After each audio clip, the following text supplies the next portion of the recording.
Hi, in this video I'm going to show you how to set up the gridmo AEMO DMAT template.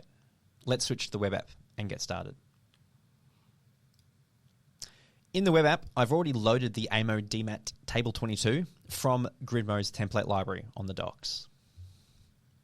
The first thing you'll need to do before you use this template is set up the global and scenarios for your specific generator project. There is a separate video on this.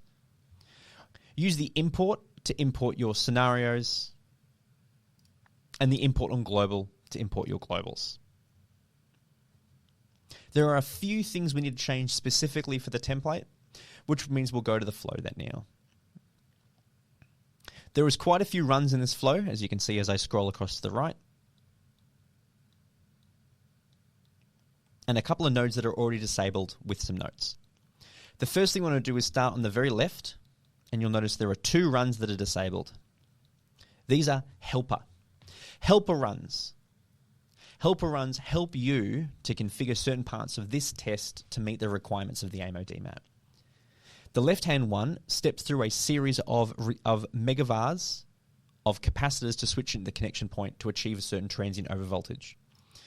The right one helps you to figure out the relationship between source energy in per unit and the active output power of your generator. For example, sometimes these are highly nonlinear, especially with wind farms.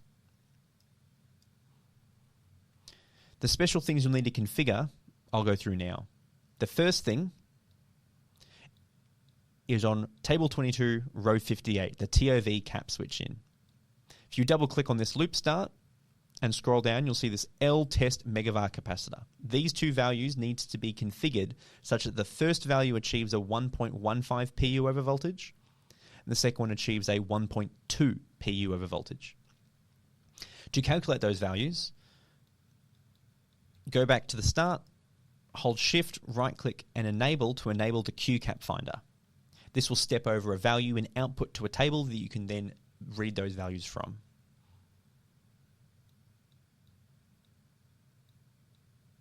The second thing we'll need to configure is in the table 22 row 61 F ramps.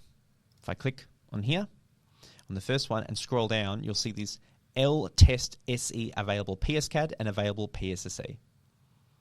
This is what the source energy helper is for. The first values, the 1111, those values are 100% active power. So if a per unit value of 1 achieves a 100% active power on your plant, then put 1. The next two values are a 50% output power, in which case, depending on wind or irradiance of the calculations of your PSCAD model, there's a value there. Use the source energy helper to here. The last two are minimum power, between 1 to 5% of rated power, but not during not cut out. i.e. you want to have some active power, not some non-zero amount of active power. Up to those values accordingly, and in this loop start, exactly the same. PSSE and PSCAD here, those same values. First four 100%, next two 50%, next two are minimum but not cut out. Then the next thing we'll need to update, if we continue scrolling to the right, is the source energy for table 22, row 67. Double click on the loop start node, and we have these 4 source energy steps, yet again using the source energy helper, that second helper. The first one is 100% active power, and the second one is 50% active power. So that's for the first SE step in both PSSE and PSCAD, 100%, then 50%. For the second step, the first value is 80% and then 70%. So I'll just type it here to make it nice and clearer. 100%, then 50%, and these ones are 80% and 70%. Use the source energy helper here. To turn it on, let's scroll back to the very start. Hold shift, drag a box, right click enable, and this loops over, if we double click on here, it loops over source energy steps going from 1 down to 0 in 0.05 steps and outputs it to a table. That will help you identify what command you need to provide to get the active power that you're after. When you're ready to submit zoom in here on this very first one, the row 54 flat runs, and change these to a 300-second run each, as I'm doing here.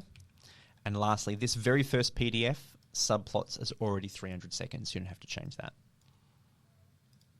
That's just because those tests can take quite a long time, even on powerful hardware, and just the first 30 seconds may be sufficient for you to identify. Don't forget this last one over here as well. All four here need to be set to 300. And that's it. I recommend it's probably good doing a first loop iteration the first time you run the DMAT Table 22 template, because there are quite a few studies. Thank you for your time.